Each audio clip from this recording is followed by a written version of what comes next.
Hermvids with Mr. Herman. Educational videos about reading and writing. Mr. Herman here. I'm a character, you're a character. We're learning about characterization.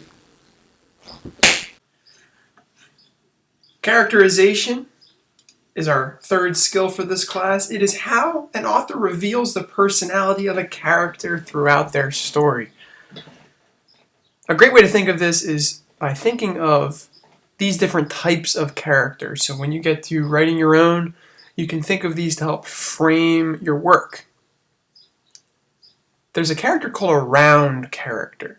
And a round character is well developed, extremely realistic, and capable of changing by the end of the story.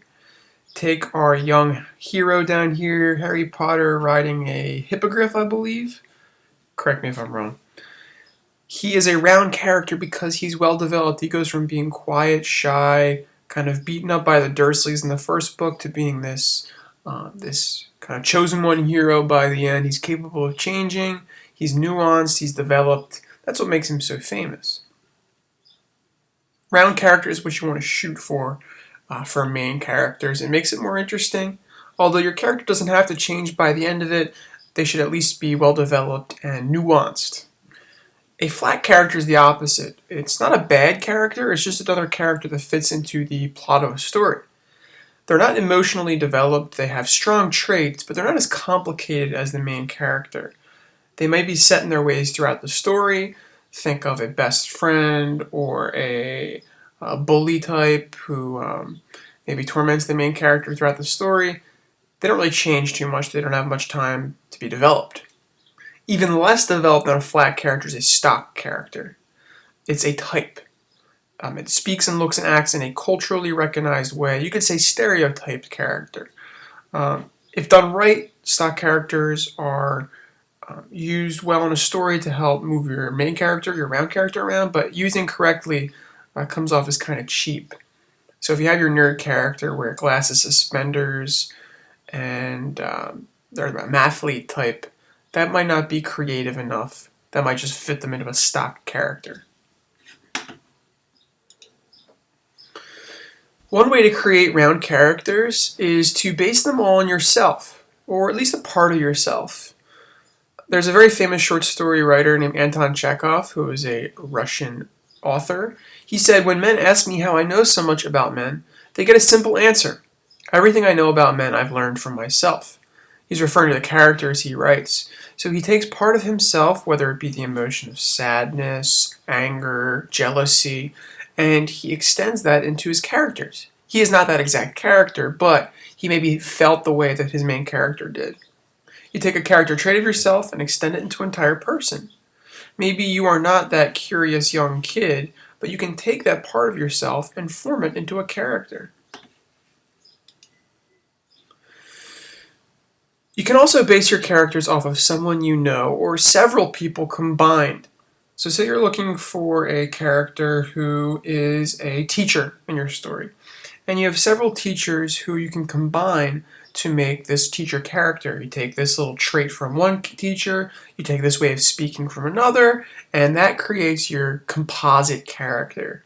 It's kind of a combination of several real-life people. Now, this terrifying image is of Hannibal Lecter, the most famous cannibal in pop culture. He is a composite of several real-life serial killers, and he's freaking me out right now, so I'm going to go to the next slide. One of Chekhov's rules for writing characters is to take your time revealing the main character, but reveal your flat characters and stock characters right up front. A great example of this is the film Clueless, which is a 90s comedy starring Alicia Silverstone. That's her right there.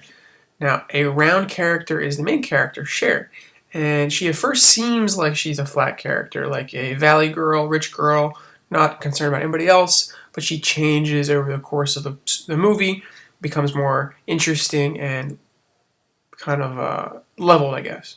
Whereas her friends are these more flat stock characters who don't really change throughout the entire story. They have their types. There's the skater kid, there's the new girl, that type of thing. Clueless, great example. Iggy Azalea references it in her Fancy video, if you don't know what Clueless is. Another way to come up with good characterization is through the name, sex, face, speech way of thinking of things. So you first come up with a name, and the name is actually pretty important. You try to make the name sound real enough, make the name fit the character. So you come up with a name that maybe fits a personality type. If you want a boring person, you come up with a boring name. If you want someone with striking characteristics, you give them a striking, important sounding name. The sex is the gender of the character, their sexual orientation, the reaction around those they are attracted to. Are they smooth around people they're attracted to? Are they awkward and fumbling? This can be an important part of character development. Maybe it's even the conflict of the story. The face or physical features are important. They can reveal a deeper element of the character. A physical scar could indicate some sort of emotional scar, for instance. The way they dress could also indicate what type of person they are. Also, you can use metaphors and similes to aid the visual to help the reader further visualize what this person looks like. You can have little specific quirky characteristics to their physical appearance, like Harry Potter's scar, Holden Caulfield's hunting hat, and Katniss's braid, or she's volunteering this tribute. Also, you have to think of how the character is going to speak. That's an important part. Do they speak at all? Do they speak a little? Do they speak a lot? Do they use grammar, slang? What's their tone of voice, their volume? All this stuff really paints a great picture for your reader so they can figure out what their round character is like. Now, what I've created for you guys is a characterization chart which will help you develop your round characters. This is characterization chart number 1. You get into the name, sex, speech, and physical characteristics. This one here has their early traits in your story, what causes them to change, and what they changed. And this one has characters and their relationship to the other characters in the story. This way you can plot this all out beforehand, so when you actually write your story, all this stuff is clearly developed and finely tuned.